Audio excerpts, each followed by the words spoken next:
Stampers, and welcome to Laura's Stamp Pad. Today I'm going to show you the amazing Perpetual birthday calendar that's in the 2015 Occasions mini catalog. It is absolutely fabulous. It comes in this gorgeous box here, so it is perfect for gift giving as well as keeping for yourself. And then here's all the little instructions to go with it. So it shows you, all the contents that it comes with, which there's oodles and oodles of contents that you can use on this, or you can even use it for other projects. So I will show you my completed one, and then I'll show you all the goodies that I have left over to use for other projects. So we'll set that aside here.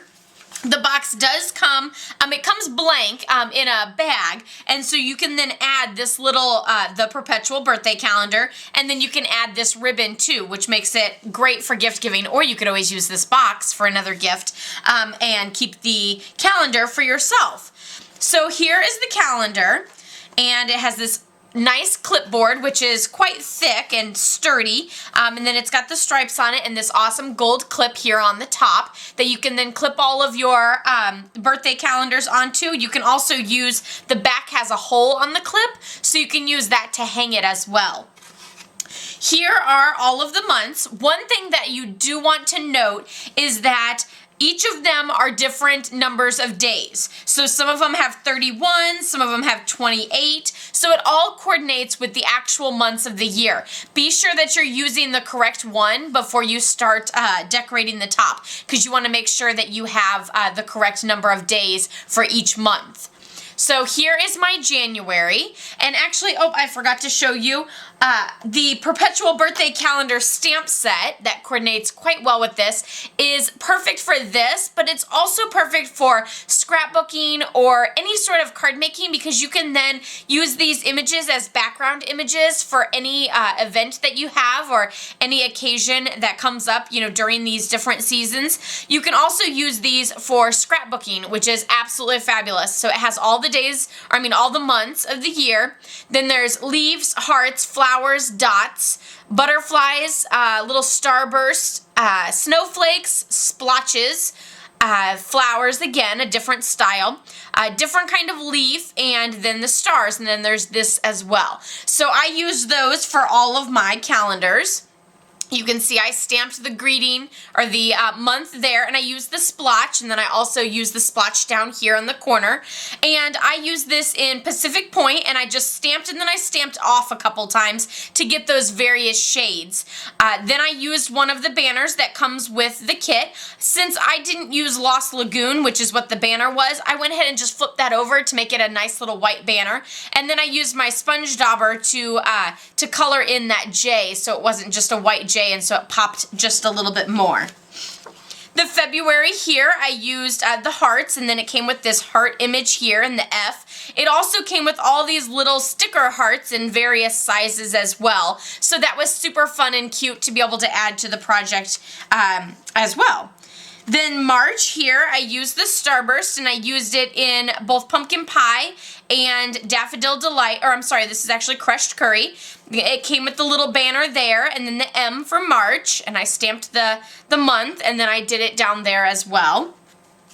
For April, I used, this all came with the kit, the feather as well as the gold little banner, and then the A for April, and I used that splotch for down there and at the top. For May, I used the flower. I used Rich Razzleberry for this one, and then of course it's got that little Crushed Curry banner there on the back side, and then of course I did the flowers on the bottom as well. June, I used one of the other flowers. I used this in Bermuda Bay, and again it came with the gold banner there, the J. And then down there at the bottom, I stamped a few more, and I stamped off a few times as well, just to kind of give that various shade, and also so that it wasn't super dark, covering up some of my lines. July, super fabulous. This one I used the Pacific Point again.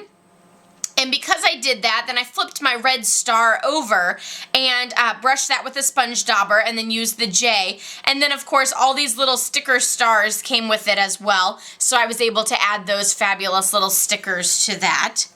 August, my birthday. Of course, it had to be in Melon Mambo because I absolutely love the color pink. So I added a little bit of gold bling there with the banner, and then added some butterflies down there at the bottom as well.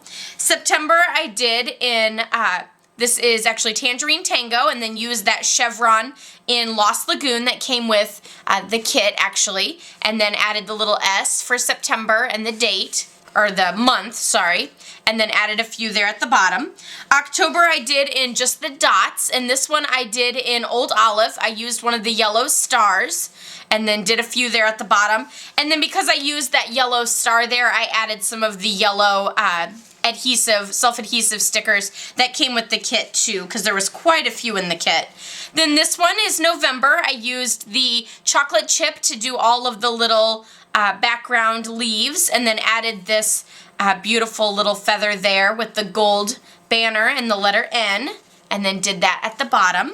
And then December, I used the snowflakes, and again, I used multiple stamping with the Pacific Point so that I could have those light and dark blue images there for the snowflakes, and then did that at the bottom.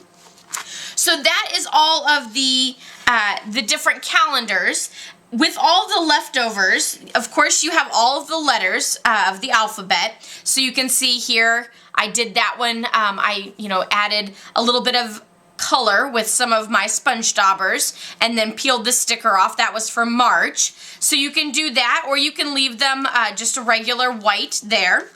There's still some fabulous gold sequin trim that you can use to wrap around your box if you're going to give it as a gift. You could also just add it to the top and have it hang down on your clip if you wish as well. You can cut a little piece off and just add a little loop here on top of that clip and have that hang down for a little bit of extra bling. Or you can always take them off and glue little bling all over some of your favorite months, or for certain birthdays or something like that as well. Or you can use it for another project. There's also these gorgeous, let me flip this over, they're like pink and goldy bronze kind of sequins. I didn't actually use any of those on my project. I'll use them either to fill in on somebody's birthday or for another project. Here are the gold banners that I used on the project, and then I figure I could always punch with little punches of hearts and flowers and stars from perhaps the itty bitty punch pack and get more out of that rather than just throwing those away. Here's a few extra banners, hearts, feathers, different images that I didn't use, so I can always use for another project. Here I did use some of the pink hearts, but there's also some red hearts. There's red stars and yellow stars. You can see I only used about half of the yellow stars. Then here's some of the gold baker's twine, and then there's some of the pink baker's twine. And I'm not quite sure why Stampin' Up! Gave us this, but it is a bag of gold, very fine glitter. Let me tell you, this scares the bejesus out of me because I'm afraid it's going to bust open and I'm going to have glitter everywhere. So I'm not quite sure what you're supposed to use this for, except for maybe putting pixie dust in your birthday cards as you send them out throughout the year, maybe? I'm not really sure. So I will enjoy the golden glimmer that this has, but I'm scared to death to open it up, for glitter will go everywhere. It also came with a sponge. Of course, be sure to cut your sponge in half or quarters or little pie pieces to get the most out of your sponge whenever you're using it. I like to use my sponge daubers, so I went ahead and used that. So I will be using this for future colors and on a different project. So this is the Perpetual birthday calendar, and then of course there's the matching or coordinating stamp set.